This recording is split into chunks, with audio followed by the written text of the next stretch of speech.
Perang Badar punya tempat yang sangat istimewa dalam sejarah Islam. Ini bukan sembarang perang loh, ini adalah momen yang sangat menentukan. Peristiwa penting ini terjadi pada tanggal 17 Ramadan.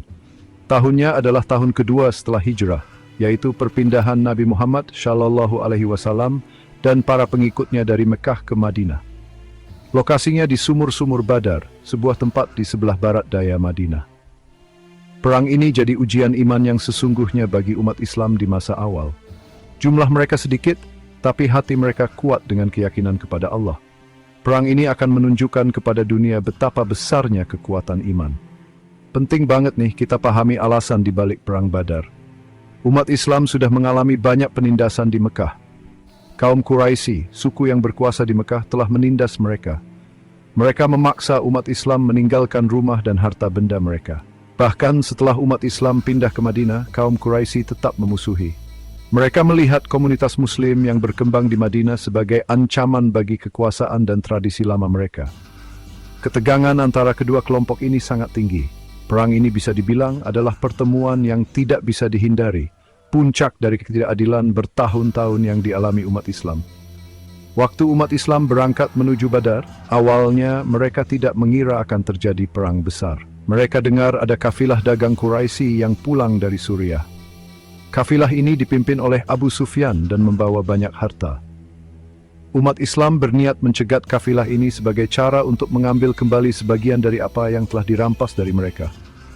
Tapi Abu Sufyan tahu rencana umat Islam. Dia mengirim pesan ke Mekah minta bantuan. Kaum Quraisy lalu mengumpulkan pasukan besar, jauh lebih besar dan lebih lengkap persenjataannya daripada pasukan kecil Muslim. Niat mereka adalah untuk menghancurkan umat Islam selamanya. Perbedaan jumlah pasukan dan perlengkapan sangat jauh, benar-benar bikin kaget. Pasukan Muslim hanya terdiri dari sekitar 300 orang lebih. Mereka hanya punya sedikit kuda dan unta. Banyak dari mereka tidak punya perlengkapan yang cukup untuk perang besar. Sebaliknya, pasukan Quraisy berjumlah sekitar 1.000 orang. Mereka bersenjata lengkap dan punya banyak kuda. Mereka percaya diri karena jumlah mereka lebih banyak. Kalau dilihat dari kacamata dunia, situasinya kayaknya mustahil banget buat umat Islam. Tapi umat Islam punya sesuatu yang tidak sepenuhnya dipahami kaum Quraisy iman, yang teguh kepada Allah dan kepemimpinan Rasul-Nya. Perang ini jadi bukti nyata bahwa kemenangan datangnya dari Allah. Saat kaum Quraisy bersiap untuk perang, iblis, setan yang terkutuk, melihat sebuah kesempatan. Dia ingin memastikan kehancuran umat Islam. Dia tahu kalau umat Islam kalah di Badar, itu akan jadi pukulan besar bagi agama Islam yang baru. Jadi dia memutuskan untuk ikut campur secara langsung. Tujuannya adalah untuk menguatkan tekad kaum Quraisy. Dia ingin membuat mereka semakin bersemangat untuk berperang. Iblis itu selalu cari cara untuk menyesatkan manusia. Dia menggunakan tipu daya untuk membuat orang tersesat. Kehadirannya di Badar adalah contoh jelas niat jahatnya terhadap orang-orang beriman. Untuk mencapai tujuan jahatnya, iblis mengubah wujudnya jadi manusia. Dia menyamar sebagai seorang pria bernama Surakah bin Malik bin Jushum. Surakah ini seorang pemimpin yang dihormati dari suku Bani Mudlij. Suku ini terkenal kuat dan tidak terlibat dalam konflik antara Mekah dan Madinah. Dengan tampil sebagai Surakah, iblis bisa mendapatkan kepercayaan kaum Quraisy. Mereka akan melihatnya sebagai sekutu yang kuat. Mereka akan berpikir bahwa seorang pemimpin terhormat dari suku yang kuat dan netral mendukung mereka. Penyamaran ini dipilih dengan cerdik supaya tipu dayanya lebih berhasil dan bisa dipercaya. Dalam wujud Surakah bin Malik, iblis mendekati para pemimpin Quraisy. Dia berbicara kepada mereka dengan kata-kata semangat dan janji-janji palsu. Dia bilang ke mereka, tidak akan ada yang bisa mengalahkan kalian hari ini. Aku akan jadi pelindung kalian. Aku akan mendukung kalian. Dia membuat mereka merasa tak terkalahkan. Dia meyakinkan mereka bahwa kemenangan sudah pasti. Dia menggambarkan kemenangan mudah atas kelompok kecil Muslim. Kata-kata ini dirancang untuk membuat mereka semakin sombong. Dia ingin mereka begitu percaya diri, sehingga tidak ragu untuk bertempur habis-habisan melawan orang-orang beriman. Kehadiran Surakah dan kata-katanya yang meyakinkan itu punya pengaruh besar bagi pasukan Quraisy. Semangat mereka jadi meningkat. Mereka merasa makin percaya diri dengan jumlah dan kekuatan mereka. Mereka berpikir kalau Surakah bin Malik saja bersama kita, pasti kita tidak akan kalah. Rasa percaya diri yang palsu inilah yang memang ingin diciptakan iblis. Dia ingin mereka menyerbu ke medan perang tanpa pikir panjang, dibutakan oleh kesombongan mereka.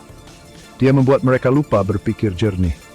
Dia membuat mereka mengabaikan keraguan apapun yang mungkin mereka miliki. Beginilah cara iblis bekerja, dengan mempermainkan perasaan manusia seperti kesombongan untuk membawa mereka ke kehancuran. Dorongan dari iblis yang menyamar sebagai Suraka membuat kaum Quraisy merasa sangat kuat. Mereka melihat pasukan mereka yang besar dan senjata-senjata mereka. Mereka mendengar janji dukungan dari sekutu yang mereka kira ini. Ini membuat mereka semakin bernafsu untuk memerangi umat Islam. Mereka percaya bahwa perang ini akan jadi kemenangan mudah bagi mereka. Mereka pikir mereka akan dengan cepat mengalahkan pasukan kecil orang beriman itu. Perasaan tak terkalahkan ini adalah ilusi yang berbahaya. Itu ditanamkan dalam pikiran mereka oleh si ahli tipu daya. Mereka jadi terlalu percaya diri yang seringkali jadi jalan menuju kegagalan, apalagi kalau menghadapi orang-orang yang Allah ada di pihak mereka. Iblis tidak berhenti hanya dengan memberi mereka jaminan palsu. Dia juga menggunakan bisikan dan hasutan untuk memanaskan kesombongan mereka. Dia mungkin membuat mereka meremehkan umat Islam. Dia mungkin bilang ke mereka, "Lihat Muslim yang malang dan lemah ini. Mereka tidak punya kesempatan melawan kalian." Dia membuat mereka meremehkan kekuatan iman umat Islam. Dia membuat mereka lupa bahwa umat Islam berjuang untuk keyakinan yang sangat mereka pegang teguh. Dia membuat mereka hanya fokus pada hal-hal fisik seperti jumlah pasukan dan senjata. Ini taktik umum iblis, membuat orang fokus pada urusan dunia dan melupakan kekuatan spiritual. Selain itu, diceritakan juga bahwa iblis menggunakan kekuatannya untuk menipu mata mereka. Dia membuat pasukan Muslim terlihat lebih kecil lagi di mata kaum Quraisy daripada jumlah sebenarnya. Ini dilakukan agar kaum Quraisy semakin meremehkan dan ceroboh. Kalau kamu melihat musuhmu tidak berarti, kamu mungkin tidak akan bersiap dengan baik. Kamu mungkin tidak akan berjuang sekuat yang seharusnya. Trik psikologis ini dimaksudkan agar kaum Quraisy menyerang dengan kekuatan penuh, tanpa rasa takut atau ragu. Mereka akan berpikir pertempuran akan selesai dengan cepat, tapi mereka salah besar.